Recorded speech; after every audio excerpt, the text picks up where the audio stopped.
Hi ಎಲ್ರಿಗೂ ನಮಸ್ಕಾರ. ಈ ಒಂದು ತರಗತಿಯಲ್ಲಿ ನಾವು ಈ ದಿನ ಸೂಕ್ಷ್ಮ ಜೀವಿಗಳ ಮತ್ತೆ ಆಹಾರ ಅನ್ನೋ ಟಾಪಿಕ್ ಅನ್ನ ತಗೊಂಡು ಮಾತಾಡ್ತಾ ಇದೀವಿ. ಅದರಲ್ಲಿ ನಿಮಗೆ ಕೊಟ್ಟಿರ್ತಕ್ಕಂಥ ಒಂದು ಸಣ್ಣ ಚಟುವಟಿಕೆಯನ್ನು ಮಾಡೋಣ. ಏನಪ್ಪ ಈ ಚಟುವಟಿಕೆ ಅಂತಂದ್ರೆ, 2 ಬಟ್ಟಲಲ್ಲಿ ಒಂದು 100 ರಿಂದ 200 ಗ್ರಾಮ್ ಎಷ್ಟು ಗೋಧಿ ಹಿಟ್ಟನ್ನು ತೆಗೆದುಕೊಂಡಿದೀವಿ, ಅಥವಾ ನೀವು ಮೈದಾನು ಸಮೇತ ತಗೋಬಹುದು. ಇದಕ್ಕೆ ನಾವೇನ್ ಮಾಡ್ತಾ ಇದೀವಿ, ಸ್ವಲ್ಪ ಪ್ರಮಾಣದ ಸಕ್ಕರೆನ ಎರಡಕ್ಕೂ ಬೆರೆಸ್ತಾ ಇದ್ದೀನಿ.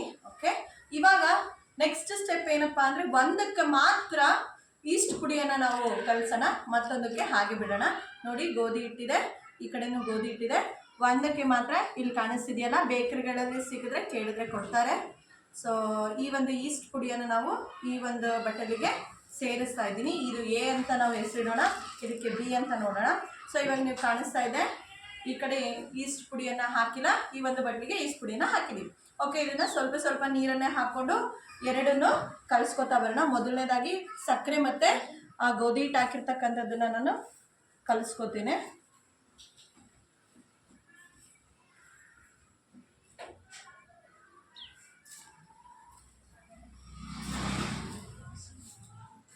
ಮಾಮೂಲಿ ನೀವು ಮನೇಲಿ ಹೇಗೆ ಗೋಧಿ ಹಿಟ್ಟನ್ನು ಕಲಿಸ್ಕೊತೀರಾ, ಚಪಾತಿ ಮಾಡಲಿಕ್ಕೆ ಅಷ್ಟೇ ಕಲಿಸಿಟ್ಟು ನಡೆಯುತ್ತೆ.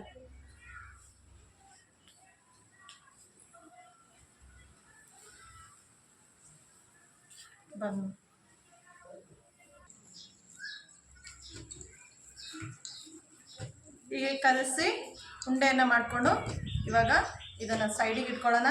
ಈ ಒಂದು ಬಟ್ಲಲ್ಲಿ ಈಸ್ಟ್ ಮತ್ತು ಸಕ್ಕರೆ ಪುಡಿ ಹಾಗೆಯೇ ಮೈದಾ ಇದೆ, ಇದನ್ನು ಇವಾಗ ಕಲಿಸ್ಕೊಳ್ಳೋಣ ನೀಟಾಗಿ. ಎರಡೂ ಒಂದೇ ಪ್ರಮಾಣದಲ್ಲಿ ಇರಬೇಕು.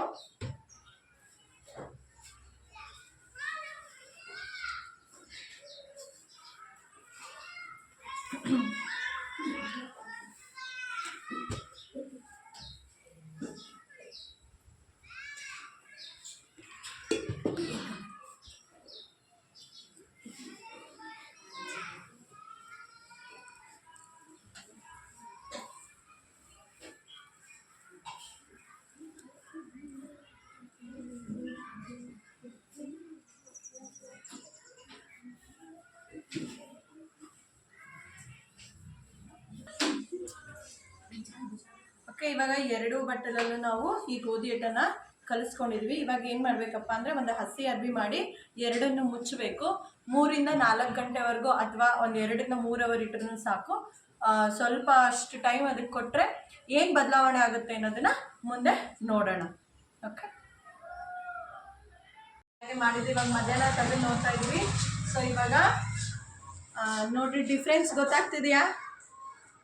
ಗೊತ್ತಾಗ್ತಿದೆಯಲ್ಲ ಡಿಫ್ರೆನ್ಸ್, ಎರಡರಲ್ಲೂ ವ್ಯತ್ಯಾಸ ಕಾಣ್ತಾ ಇದೆ.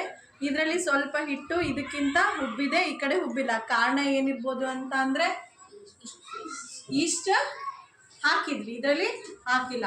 ಸೊ ಈಸ್ಟಲ್ಲಿ ಹಾಕಿದ್ದೆ ಯಾಕೆ ಉಬ್ತು, ಇದರಲ್ಲಿ ಯಾಕೆ ಹಾಕದೇ ಇರೋದು ಯಾಕೆ ಉಬ್ಲಿಲ್ಲ ಅಂತ ಅಂದರೆ, ಈಸ್ಟಲ್ಲಿ ಜೀವಕೋಶಗಳ ಬೆಳವಣಿಗೆ ಆಗಿದೆ, ಜೊತೆಗೆ ಅದು ಅನರೋಬಿಕ್ ರೆಸ್ಪಿರೇಷನ್ ಅಂದರೆ ಆಮ್ಲಜನಕ ರಹಿತ ಉಸಿರಾಟವನ್ನು ಮಾಡಿ ಮತ್ತೆ ಆ ಆಹಾರವನ್ನು ಸಮೇತ ಏನು ಮಾಡುತ್ತೆ, ವಿಭಜಿಸುತ್ತೆ.